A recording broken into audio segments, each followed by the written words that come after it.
lagi bersama kami di Rumah Mama Dede. Mah, bicara masalah mimpi. Mimpi tadi Mama bilang ada 3, bisikan hati, dari Allah, dan godaan setan ya, Ma ya. Nah, kalau yang baik-baik kan pasti dari Allah, Mah. Ini mohon maaf nih, Mah. Udah mau tanya, kalau mimpi basah itu dari mana tuh, Mah? Oke. Itu kan tanda orang balik ada 4. Iya. Yang pertama kalau perempuan sudah menstruasi, kalau dia mimpi basah, kalau usia 15 tahun, kalau numbuh bulu. Iya. Artinya ini kode dari Allah. Lu udah balik, udah dewasa, kerjakan hukum taklifi. Karena dihitungnya kita oleh Allah, baik buruknya pekerjaan kita semenjak kita balik dan berakal. Makanya disebut dengan hukum taklifi, wajib, sunat, mubah, makruh, haram. Di situ dimulai dihitungnya. Itu bukan mimpi yang pertama kali, misalkan, Ma. Itu mimpi yang sudah menikah, sudah dewasa, tapi mimpi seperti itu lagi gitu, Ma. Itu mimpi itu asal dari mana? Apa tandanya itu, Mas? Kalau dia sudah mengalaminya, kemudian dia bermimpi, dia berhayal seandainya saya berhubungan dengan dia. Merem, dia membayangkan yang tampan, begitu melek, Idi Amin. Salah. Itu mah punya teman kuliah dulu. Jadi dia berhayal, maaf suaminya hidung nggak gede-gede. Jadi menghayalkan yang tampan-tampan, kata dia begitu gua melek, ya Allah di muka gue Idi Amin. Jadi itu berhayal.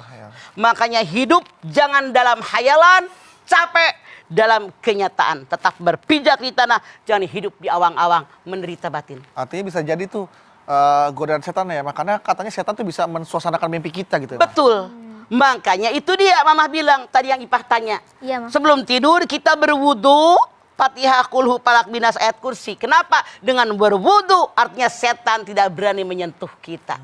Kalau itu terhindar dari godaan setan yang terkutuk. Baik. Oke, Ma. Silakan. Baik, ini ada pertanyaan lagi, Ma, dari jamaah. Dari Kusumardina. Kusumardina. Assalamualaikum, Ma. Waalaikumsalam. Galau nih, Ma. Ada apa Kusumardina? Saya punya teman yang hampir tiap hari mimpi buruk, Ma. Tiap mimpi buruk dia selalu membuang keras kuning dengan sebuah uang logam. Beras kali. Membuang beras kuning Dasar lu. dengan sebuah uang logam. Katanya untuk tolak bala, dan itu yang nyaranin seperti itu seorang ustadz. Apa benar yang dilakuin teman saya? Salah, mubazir. Wala tubadzir tabdzira innal mubadzirina kanu ikhwana sayatin. Al-Isra 2627. Jangan memboros-boroskan harta. Boroskan harta perbuatan setan. Beras lagi mahal. Sekarung 220 kilo. Emas 220 ribu. Maksudnya. Sekarung yang 20 kilo. Jadi Iya benar. sekarang segitu benar gue tahu kan. Iya Iya, benar. Ma. Yang merek apa? Iya merek apa? Iya ya. Jadi itu dikuningin, buang. Coba kalau dikumpulin berapa awuran buat kita masak. Bisa Jadi buat mubazir. 2 hari. Ustadz yang mana dulu? Yang suruh buang-buang itu. Jadi itu perbuatan salah. Siapapun yang memerintahkan. Dikatakan walaupun keluar dari putri kalau kuning buang. Keluar dari ayam kalau telur ambil. Walaupun dia ustadz ngomongnya kalau salah jangan diikutin. Walaupun hanya orang bawahan kalau ngomongnya benar ambil. Begitulah maksud aku. Iya, Ma. Oke. Gitu ya, Kurnia. Ya. Kurnia. Kalau ada ulama-ulama kita juga, Ma, yang ahli tafsir, ahli hadis, tapi beliau juga ahli menafsirkan mimpi-mimpi, itu apakah kita boleh percaya? Kalau memang dia ahlinya, malah ambil contoh Ustadz Ali Abi Maki, itu jago banget dia. Dia tahu persis karena dia mempelajari itu. Kalau Mama tidak khusus mempelajari itu kan. Artinya boleh dong kita bertanya tentang mimpi-mimpi? Boleh, tapi kepada ahlinya, bukan sama orang pintar tanda kutip tadi. Tahu Mama tuh Abi Maki hebat banget untuk mentafsirkan mimpi itu. Luar biasa tuh anak. Iya, baik. Ya. Oke. Dia segera anak nomor 4 soalnya umurnya. Oh iya. Baik, Mas Bedu, ini ada lagi Oke. pertanyaan dari jamaah lewat video virtual. Silakan, Teteh. Assalamualaikum warahmatullahi wabarakatuh. Waalaikumsalam warahmatullahi wabarakatuh. Galau nih, Ma. Ada apa? Saya Linda. Saya ingin menanyakan perihal tentang tafsir mimpi. Jadi, menurut pengetahuan dan sebacaan saya, kalau Nabi Ibrahim alaihissalam itu kan pernah bermimpi kalau dia harus menyembelih anaknya, dan itu merupakan perintah Allah. Lalu Nabi Ibrahim akhirnya menggunakan mimpi tersebut untuk mengajarkan kita semua tentang kurban. Apakah hal itu sama dengan kita ketika kita bermimpi sesuatu yang menurut kita memang terlihat nyata dan sangat berhubungan dengan apa yang kita rasakan, apakah kita boleh istilahnya mempercayai mimpi tersebut dan akhirnya menggunakan cara yang ada di mimpi tersebut. Apakah itu berdosa mah ketika kita melakukannya? Terima kasih banyak jawabannya. Wassalamualaikum warahmatullahi wabarakatuh. Waalaikumsalam. Bu Linda bertanya, dulu zaman Rasul, zaman para kenabian, mimpi itu nyata. Iya. Kalau sekarang kita bermimpi yang baik, bolehkah melaksanakannya? Ya.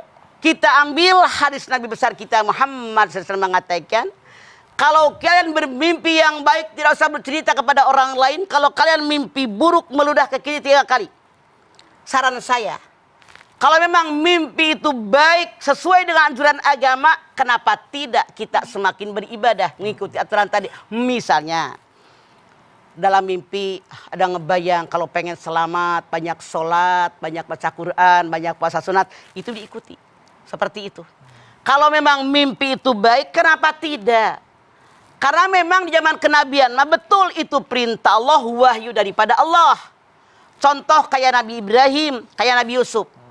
Akhirnya Nabi Yusuf kita juga tahu bahwa Nabi Yusuf bisa mentafsirkan mimpi. Ketika raja mengatakan, saya bermimpi ada 7 onta yang gemuk yang subur berantem sama onta kurus. Yang gemuknya kalah. Ada pohonan yang berambat, 7 pohon yang subur, Masya Allah. Datang pohonan yang layu, merambat dia, matilah yang segar tadi. Ditafsirkan oleh Nabi Yusuf, dikatakan bahwa akan ada panen raya selama 7 musim, 7 tahun, lalu akan kemarau selama 7 tahun. Ini karena dia seorang nabi, seorang rasul, bisa mentafsirkan mimpi pas banget. Makanya sejarah mengatakan, ketika panen raya Nabi Yusuf memerintahkan semua warga di Mesir itu untuk menyimpan panen mereka untuk selama kemarau 7 tahun.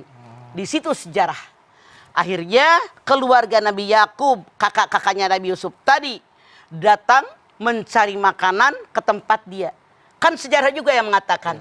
Karena dia tahu Benyamin itu saudara kandung dia satu-satunya, dia simpan mangkok di karungnya Benyamin. Akhirnya dia ditangkap, dia bercerita, saya adalah kakak kandungmu. Ini sejarah. Ini dari Allah dan itu yang benar. Namun saya katakan sekali lagi, Ibu, siapa tadi namanya? Linda. Ibu Linda. Kalau kita bermimpi baik, kenapa tidak melaksanakannya? Untuk memperbaiki hidup kita, karena kita tahu akan mati. Tapi kalau yang buruk, tidak usah Anda melaksanakannya. Oke. Cukup. Baik, Ma. Nah, Ma, ini saya boleh bertanya lagi ya, Maya. Ini ada teman saya, mah.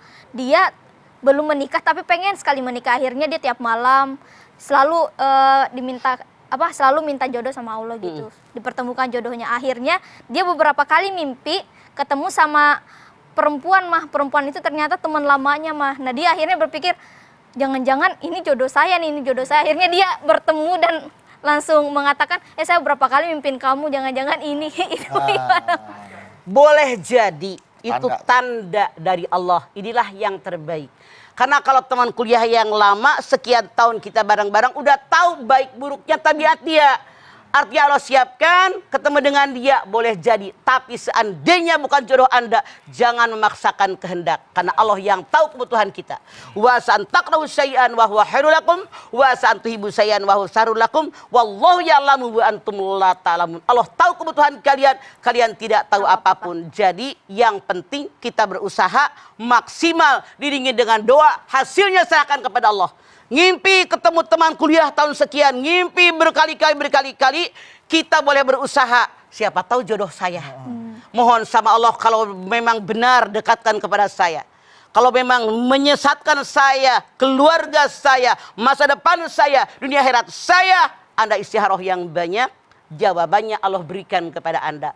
Kalau emang ketemu dan jodoh, pasti jodoh tidak akan kemana. Setelah ini kita lanjutin lagi, Ma. Dan pemirsa jangan kemana-mana, tetap bersama kami di Rumah Mama.